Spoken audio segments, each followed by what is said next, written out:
herzlich willkommen zu einem weiteren Video des M2 Competition.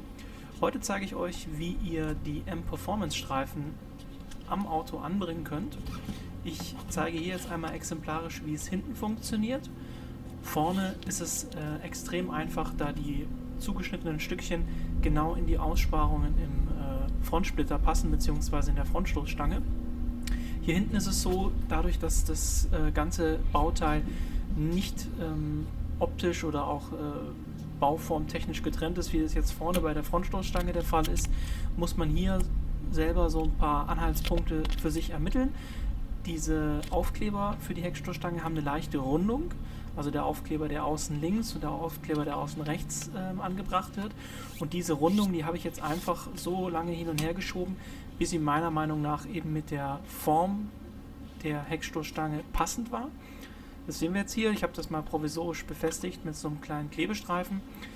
Bei dem mittleren Teil ist es so, auch hier ist die gesamte Fläche der Heckstoßstange plan bzw. eben und man muss die Mitte für sich selber optisch finden. Ich habe jetzt nicht gemessen, sondern ich habe tatsächlich einfach nur nach Augenmaß geschaut.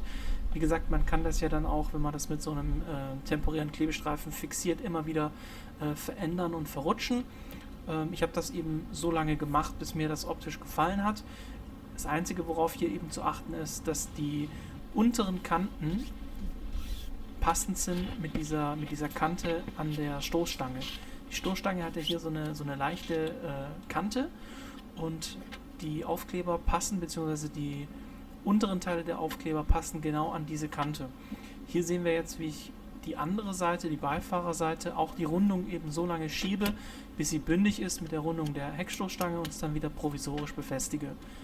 Dann einfach das so lange kontrollieren, bis einem das optisch gefällt und danach die Stoßstange nochmal ordentlich reinigen. Ich mache das jetzt hier mit Aceton.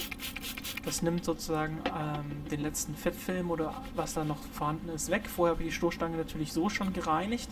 Das ist jetzt nur wirklich, um sicher zu gehen, dass da kein weiterer Schmier- oder Fettfilm noch vorhanden ist.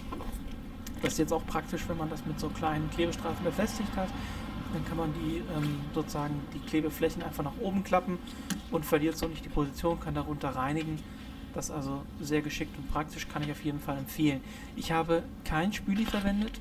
Ich habe es probiert bei dem roten äußeren Teil. Das hat auch ein bisschen gedauert, weil das mit dem Spüli einfach irgendwie ein Fiasko war. Das hat dann nicht wirklich mehr gehalten und es war ein bisschen diffizil, das dann anzubringen. Das heißt, die anderen beiden habe ich jetzt ohne Spüle gemacht und das funktionierte sehr, sehr gut. Hier einfach von der Mitte nach außen arbeiten und darauf achten, dass eben keine Blasen oder keine Verkrumpelungen entstehen, sodass der Aufkleber eben schön plan anlegt und dann immer, wie gesagt, von innen nach außen arbeiten.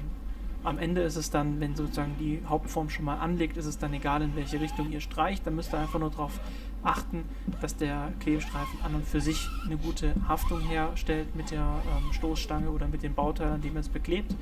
Und danach eben noch den Schutzfilm abziehen. Da bin ich jetzt hier sehr gewissenhaft. Ich mache das sehr lange und gründlich, dass das auch wirklich gut anhaftet.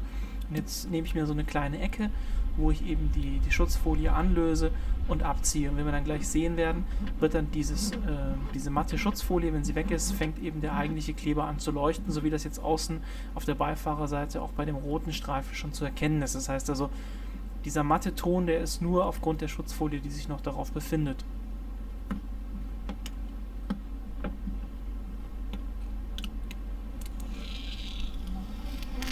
Jetzt kommt die Schutzfolie ab und es entsteht sofort ein deutlicher Glanz.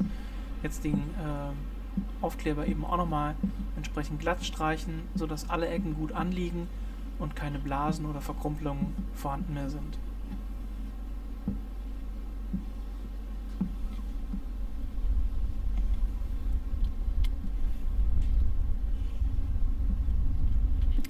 Jetzt kommt der letzte Klebestreifen auf der Fahrerseite.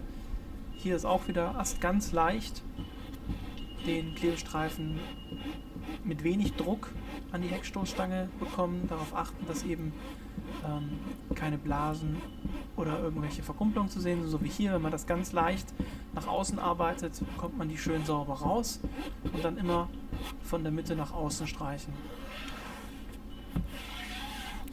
Es empfiehlt sich hier auf jeden Fall auch, wie bei mir zu sehen, so einen Rakel zu verwenden, der vorne nochmal so einen Filz hat. Der Klebestreifen an und für sich hat, wie gesagt, diese Schutzfolie, das heißt, der ist natürlich geschützt. Dennoch schadet es nicht, wenn man hier zusätzlich mit einem Filz ummantelten Rakel arbeitet, einfach um das Material zu schonen.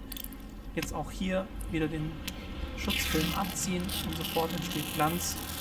Und wie ihr seht, ist das wirklich sehr, sehr einfach. Wenn man sich so ein bisschen Anhaltspunkte schafft, mit Klebestreifen das befestigt, dann geht das ruckzuck und sieht sehr, sehr gut aus. Hier nochmal das Gesamtergebnis. Alle 3 Streifen montiert. Ich hoffe, es hat euch geholfen. Bis zum nächsten Mal. Ciao!